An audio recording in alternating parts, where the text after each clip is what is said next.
जी दोस्तों, ये calcium P आप देख सकते हैं। ये परिंदों में कैल्शियम और विटामिन डी पूरा करने के लिए है जी। इंतहाई जो है ना वो ज़बरदस्त किस्म का ये सिरप है।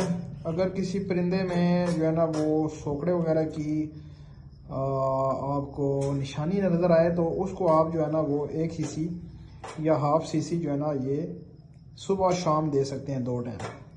ठीक है, मेरे पास एक बड़ा परिंदा है, उसको मैं सुबह और शाम 2 टाइम दे रहा हूँ जी कैल्शियम पी। ठीक है, साथ में उसको अच्छी खुराक, ठीक है जी, उसकी केयर हर चीज़ कर रहा हूँ। तो इंशाल्लाह कैल्शियम पी से और उसकी जो हम खिदमत कर रहे हैं जी, उसकी केयर कर रहे हैं, ठीक है, उससे ये परिंदा हमारा बिल्कुल बेहतरीन से बेहतरीन हो जाएगा। ठीक है जी, ये एक सिरप था, मैं इस्तेमाल कर रहा हूँ। मैंने कहा चलें दोस्तों के साथ शेयर करते हैं जी, आप दोस्त भी इसको इस्तेमाल कर सकते हैं।